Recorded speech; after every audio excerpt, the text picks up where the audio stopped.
गुरु प्यारी साध संगत जी, आप सभी को राधा स्वामी जी।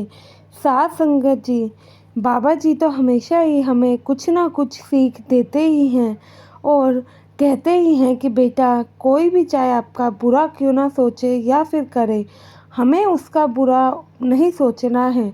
अगर कोई हमें हीन भावना से भी देखता है या सोचता है तो हम लोगों को फिर भी उसका भला ही सोचना है। लेकिन हम लोग कहाँ ये सब चीज़ समझते हैं, इसलिए तो शायद हम कभी तर नहीं पाते हैं। साथ संगत जी, यह जो मैं घटना बताने जा रही हूँ, यह आपको एक नई सीख ज़रूर देगी। उससे पहले मैं संगत से एक ही विनती करती हूँ कि वीडियो के अंत तक संगत ज़रूर बनी रहे जी। साथ संगत जी, यह घटना एक 10 साल के बालक की है जो कि लुधियाना शहर का रहने वाला था और सत्संगी परिवार से जुड़ा हुआ था। पूरा परिवार सत्संगी था। तो यह बच्चा शुरू से ही बाबा जी में बहुत विश्वास रखता था और हमेशा ही डेली सुबह उठकर बाबा जी का नाम लेना, कोई भी काम को पूरा करने के बाद यह बच्चा बाबा जी का शुक्रिया अदा करना कभी नहीं भूलता था। साथ संगत जी, बाबा जी कहते हैं ना कि यह जो बचपन की अवस्था होती है, यह सबसे अच्छी अवस्था होती है जब हम मालिक में ध्यान लगा सकें और इस समय हमारा मन बिल्कुल खाली होता है। बड़े होते होते तक कई जिम्मेवारियां हम तक आ जाती हैं, लेकिन इस अवस्था में हम किसी का भी बुरा नहीं सोचते। साथ संगत जी, इसलिए बच्चों के मन को बहुत ही चंचल और साफ कहा गया है। तो यह बच्चा शुरू से ही बाबा जी में बहुत ही ज़्यादा विश्वास रखता था। तो साथ संगत जी, अब होली का समय था तो यह बच्चा होली खेल रहा था। तो कोई भी जैसे कि काम करता था, घर में आदत थी कोई भी खाना बनना या फिर किसी भी खास मौके पर कुछ स्पेशल घर में बनता था तो वह बाबा जी को भोग लगाया जाता था। त्योहारों पर भी अक्सर ऐसा ही किया जाता था। होली का दिन था, इनकी माता जी ने पकवान बनाए तो वह बाबा जी को भोग लगाने के लिए इस बच्चे के हाथ में दे दिए। जब ये बच्चा बाबा जी को भोग लगाने जाता है और होली के रंगों को उनके आगे रखता है, तो पता नहीं अचानक से इसके मन में क्या विचार आता है कि यह जिद करने लगता है कि मैं बाबा जी को रंग लगाने जाऊंगा। जब यह घर में यह जिद लेकर बैठ जाता है, होली का तो दिन वैसे ही था, तो इनकी माताजी इनको काफ़ी समझाती हैं और कहती हैं कि बेटा, ये कैसी बातें करते हो, बाबा जी होली नहीं खेलते हैं। वह तो परमात्मा का एक रूप है जो कि इन सब चीज़ों से दूर ही रहते हैं। वह कोई भी त्योहार नहीं मनाते हैं। तो वह कहता है कि बाबा जी ऐसा क्यों करते हैं। तो फिर इनकी माताजी समझाती हैं कि बेटा, वह परमात्मा का स्वरूप है। तो तुम इतनी जिद पकड़ के बैठे हो तो बाबा जी तुम्हें नहीं मिलेंगे, तुम उन्हें रंग नहीं लगा पाओगे। क्यों तुम अपना दिन खराब करते हो। बाहर जाओ, तुम्हारे दोस्त होली खेल रहे हैं, आप भी जाइए और उनके साथ होली खेलिए। लेकिन साथ संगत जी, वह बच्चा नहीं मानता है और जिद पकड़कर बैठ जाता है। माता जी काफ़ी समझाती हैं, काफ़ी समझाने के बाद वह घर से तो चल जाता है। जब वह बाहर घर से जाता है, होली खेलता है, तो उसके मन में पता नहीं अचानक से क्या विचार आता है और उसका मन डोल जाता है। अब लुधियाना शहर से तो ब्यास डेरे के लिए बसें बहुत ही जाती हैं, तो वह अचानक से अपने दोस्तों के बीच में से कब गायब होता है, किसी को भी कानो कान खबर होती ही नहीं है। तो गायब होते ही वह बस स्टैंड पर जाता है और डेरे के लिए बस को पकड़ लेता है।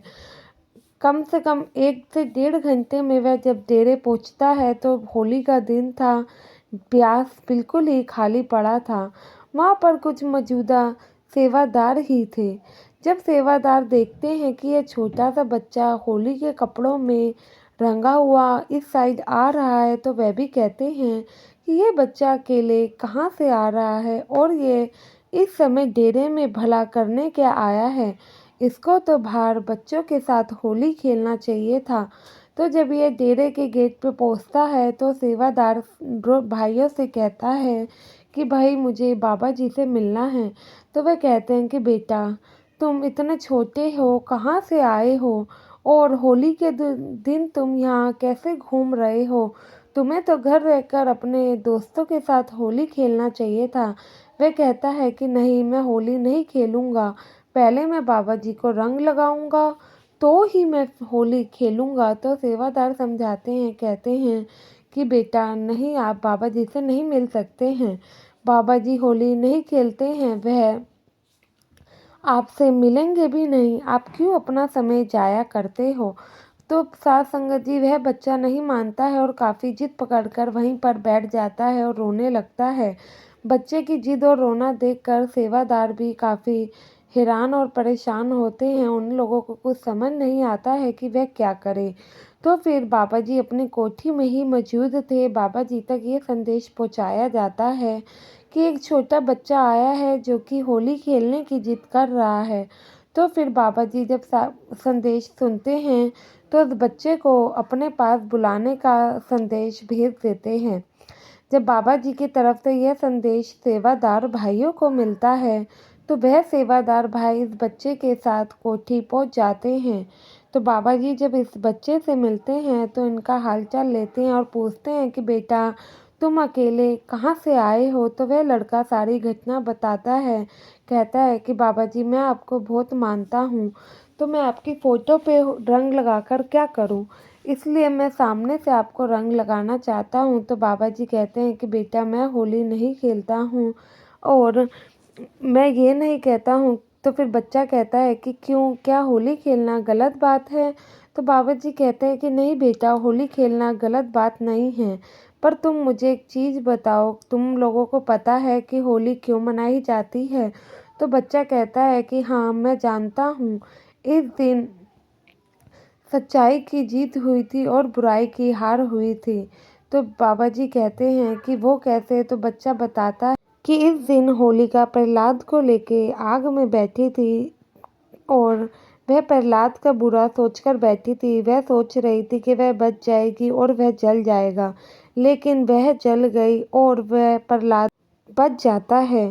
तो सभी लोग कहते हैं कि बुराई पर सत्य की जीत हुई है। और तो बाबा जी कहते हैं कि बुराई पर सत्य की जीत का मतलब पता भी है। अगर आप किसी का भी बुरा सोचते हैं, जब तक मालिक उसके साथ है तो किसी का भी बुरा नहीं हो सकता है। बुरा करने वाले चाहे आप लोगों का जितना मर्जी बुरा सोचे, अगर आप किसी का बुरा नहीं सोचते हैं और आपका मन साफ है तो कोई भी आपका कुछ भी नहीं बिगाड़ सकता है। तो यही चीज़ क्या हम अपनी असल ज़िंदगी में भी लागू करते हैं? तो वह बच्चा बाबा जी की बात समझ जाता है। तो बाबा जी कहते हैं कि चलो कोई बात नहीं, अब आप आए हो तो आप मुझे थोड़ा-सा रंग लगा सकते हो, लेकिन जो हम त्योहार मनाते हैं उनका हमें असली मतलब पता होना चाहिए और वह हमें अपनी ज़िंदगी में भी लागू करना चाहिए, लेकिन जो कि हम नहीं करते हैं। तो साथ संगत जी बाबा जी तो हमें हमेशा ही समझाते हैं कि हमें कभी किसी का बुरा नहीं सोचना है, हमेशा ही भले करते हुए ही चलना है। लेकिन हम ही नासमझ हैं जो कि उनकी बातों को अनदेखा कर बैठते हैं और यह सब चीज़ों को ज़रा सा भी समझते ही नहीं हैं। तो साथ संगत जी आशा है मुझे आपको ये वीडियो ज़रूर पसंद आई होगी। वीडियो पसंद आई हो तो संगत के अपने इस चैनल को ज़रूर करें जी और कमेंट में राधा स्वामी लिखना ना भूलें जी। गुरु प्यारी साथ संगत जी, आप सभी को प्यार भरी राधा स्वामी जी।